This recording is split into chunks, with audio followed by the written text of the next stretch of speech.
Om Swastiastu, Tabe Salamat Tingunalate, Salam Sujud Karende Melempang.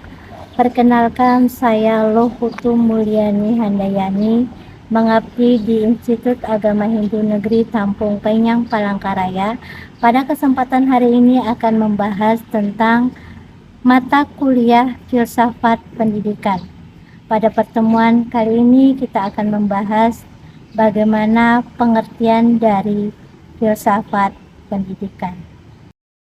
Filsafat pendidikan terdiri dari dua suku kata, yaitu filsafat dan pendidikan.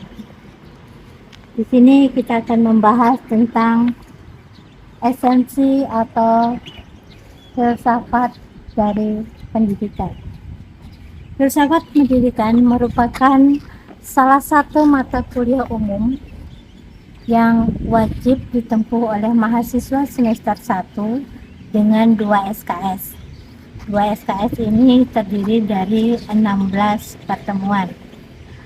Untuk hari ini yang akan saya jabarkan itu adalah terkait dengan pengertian filsafat pendidikan yang merupakan pertemuan kedua dari RPS yang telah direncanakan.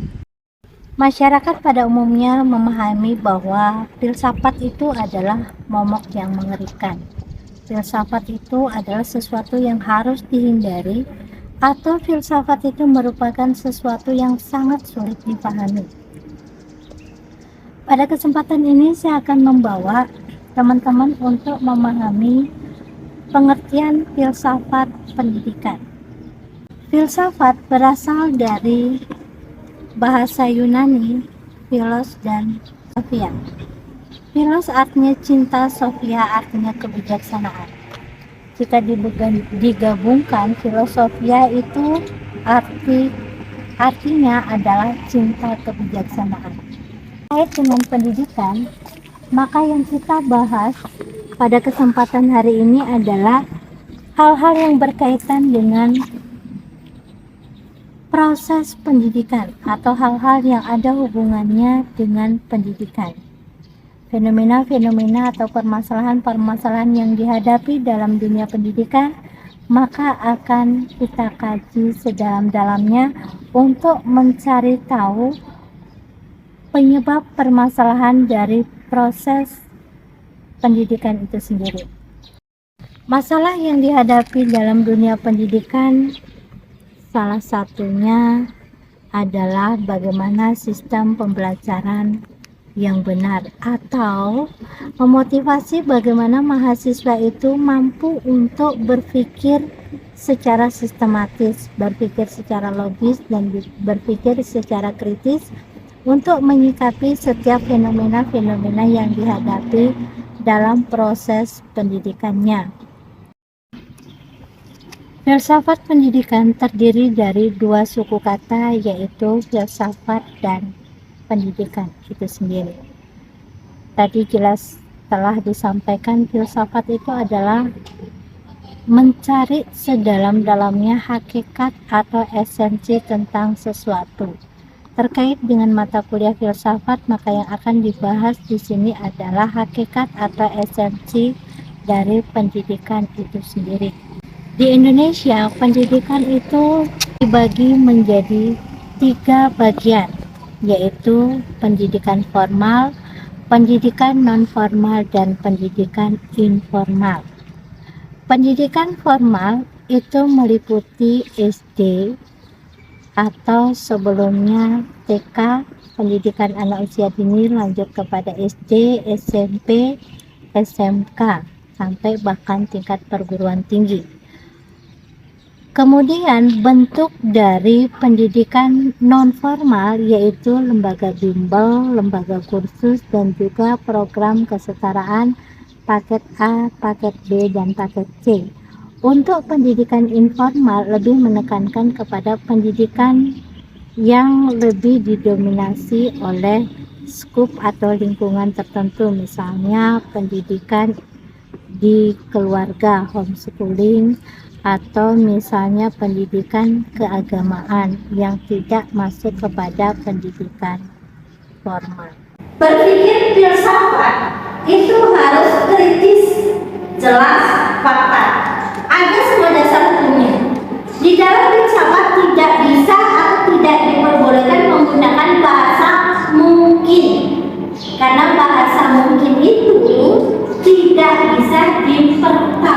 mempertanggungjawabkan kebenarannya. Kalau di dalam filsafat harus mampu bisa dipertanggungjawabkan kebenarannya. Ya, proses pendidikan adalah proses pendewasaan seseorang. Pada intinya dilakukan secara sadar. Ya, kalau mendewasakan seseorang di bawah tekanan, kira-kira itu mendidik enggak? Ya. Jadi mendewasakan seseorang secara sadar, itu di situ ada pendidikan akademisi. Ya, filsafat itu sebagai sesuatu yang ada. Jadi kalau teman-teman berbicara tidak nyata, berarti dia bukan membicarakan sesuatu yang memiliki makna filsafat. Ya, tapi Bu berbicara mengenai Tuhan misalnya, dia tidak ada, tapi kenapa itu bisa menjadikan falsafah ketuhanan yang Maha Esa? Nah, falsafah bangsa Indonesia ya, ketuhanan yang Maha Esa. Sekarang pertanyaannya, bagaimana membuktikan Tuhan itu ada? Ya, kira-kira bagaimana membuktikan bahwa Tuhan itu ada? Perlu tidak diakui, bisa tidak diakui dalam konteks filsafat? Bisa, karena sebenarnya ada batasan yang belum memahamkan tentang keberadaan Tuhan. Walaupun sebenarnya Tuhan itu ada. Contoh Tuhan itu ada karena Tuhan yang memberikan kita hidup. Coba kita tutup hidup kita. Pada saat kita tutup hidup kita bisa nggak kita bernafas? Nggak bisa, ada kehidupan nggak? Nggak ada kehidupan. Saat kita mengeluarkan nafas berarti ada kehidupan. Nah, itu adalah bukti bahwa Tuhan itu ada. Ya. Jadi kemudian Aristoteles mengatakan filsafat sebagai pengetahuan dan kebenaran. Lagi-lagi berbicara mengenai kebenaran. Ya. Kemudian Cicero berfilsafat sebagai induk segala ilmu dunia. Jadi filsafat itu adalah ibunya ilmu pengetahuan, gudangnya atau sumbernya ilmu pengetahuan. Semua adalah orang berfilsafat karena semua orang berpikir, semua orang belajar. Entah itu belajar konsep formal, belajar pada non formal, belajar pada tahapan informal. Semua adalah berfilsafat. Kira pendidikan berasal dari kata didik. Mendidik arti memberikan lebih kepada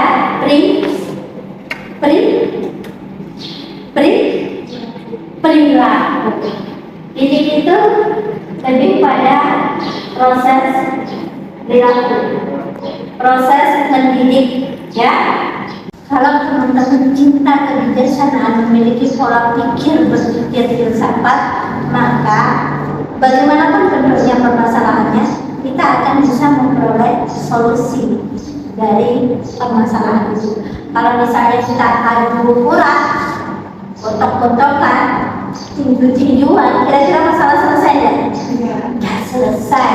Ya, belajar memahami apa yang terjadi. Contoh di dalam dunia kampus, misalnya ada pertentangan pendapat antara kelompok A dan kelompok B terkait dengan filsafat pendidikan. Jika teman-teman belajar untuk memperhatikan peka terhadap situasi, maka teman-teman akan belajar berpikir kenapa itu terjadi.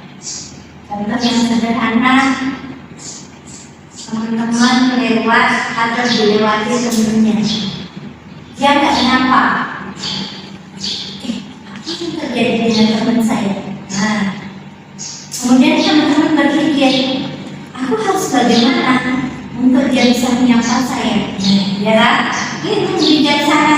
Teman-teman berpikir bijaksana.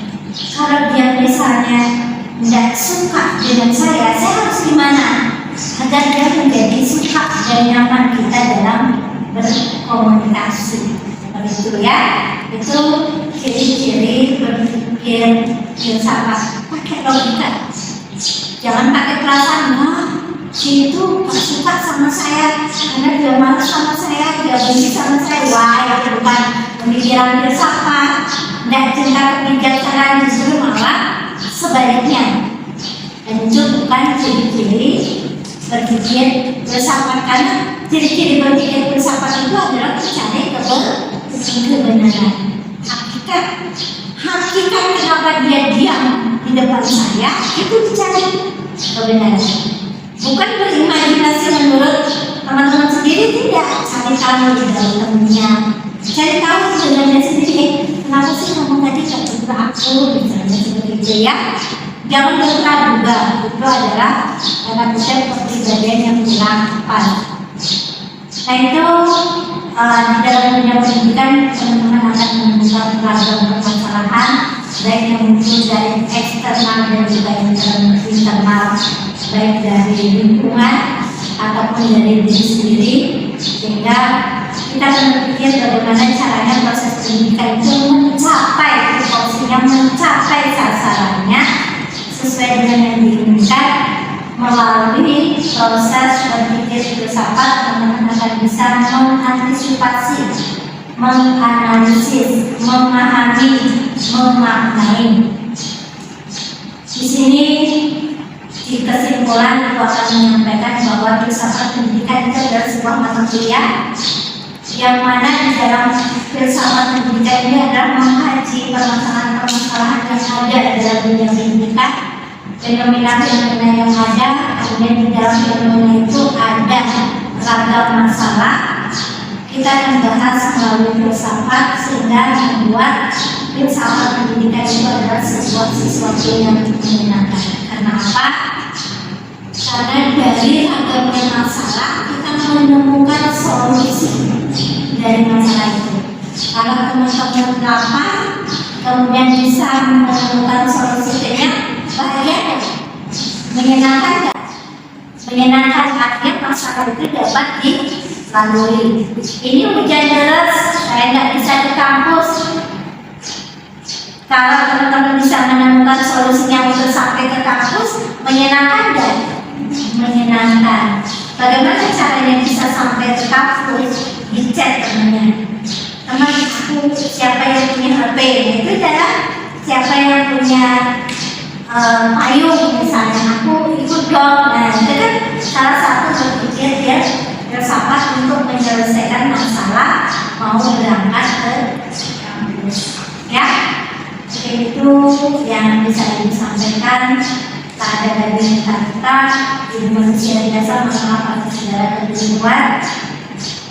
Ada yang menanyakan sebelum itu?